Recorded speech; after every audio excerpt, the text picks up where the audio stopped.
माँ क्या है, माँ तो बस माँ है। चंद्र सी शीतल, गंगा सी पावन। धरती पर माँ शब्द नहीं होता तो करुणा, वात्सल्य, त्याग, बलिदान ये शब्द अधूरे लगते। माँ और जननी ये दोनों शब्द एक दूसरे के पूरक हैं। जिन बच्चों पर अपने माता पिता का आशीर्वाद प्राप्त होता है उन पर प्रभु अवश्य कृपा करते हैं, क्योंकि उनका आशीष मात्र दिखावा न होकर हृदय से निकला हुआ अमृत होता है। भारतीय संस्कृति की परंपरा आज भी सभ्य घरानों में है। मातृ देवो भव अर्थात देवताओं की भांति माँ पूजनीय है।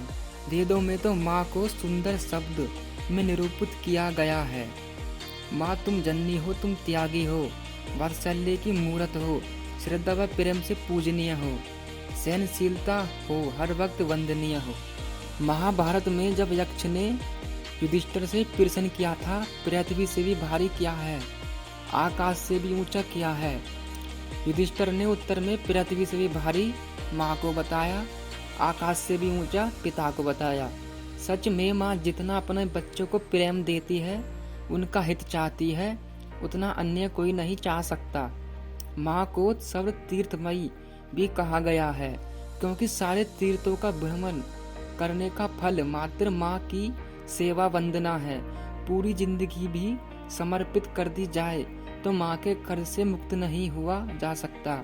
संतान के लालन पालन हर दुख का सामना बिना किसी शिकायत के करने वाली माँ के साथ बिताए दिन सभी के दिलों में आजीवन सुखद व मधुर स्मृति के रूप में सुरक्षित रहे।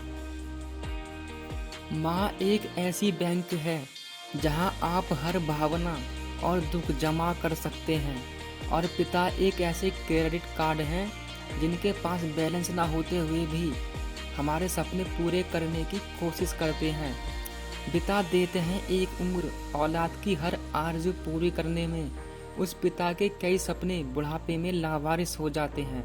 सबकी ज़रूरतें पूरी करती करती खुद को भूल जाती है। खुद से मिलने वाला कोई नहीं, तब माँ की बहुत याद आती है। पिता नीम के पेड़ जैसे होते हैं, जिसके पत्ते भले ही कड़वे हों पर छाया हमेशा ठंडी देता है। अपने माता पिता से प्यार करो, उनके साथ प्यार से पेश आओ। जब आप उनकी खाली कुर्सी देखोगे तो आपको उनका महत्व समझ आएगा।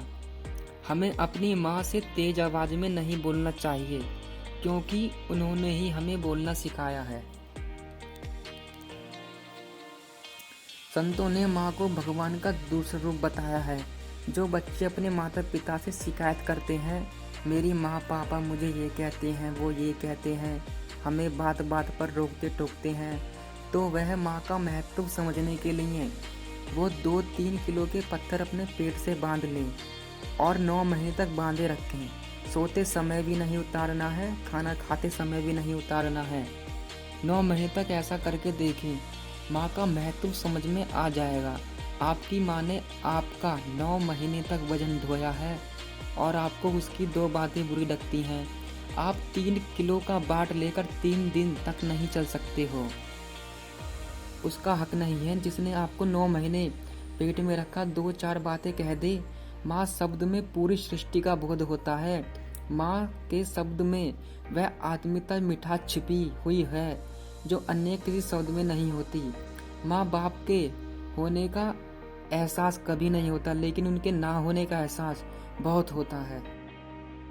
जिस माँ बाप ने हमें बोलना सिखाया, आज हम उन्हें ही चुप करा देते हैं। सब कुछ मिल जाता है दुनिया में, मगर ये याद रखना कि बस माँ बाप नहीं मिलते। मुरझा के जो गिर जाए एक बार डाली से, ये ऐसे फूल हैं जो फिर नहीं खिलते। किसी भी मुश्किल का अब हल नहीं मिलता। शायद अब हर कोई घर से माँ के पैर छूकर नहीं निकलता।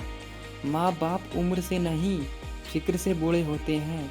चाहे लाख कर लो तुम पूजा और तीर्थ हजार, माँ बाप को ठुकराया तो सब कुछ है बेकार। रिश्ते निभाकर ये जान लिया हमने, माँ बाप के सिवा कोई अपना नहीं होता।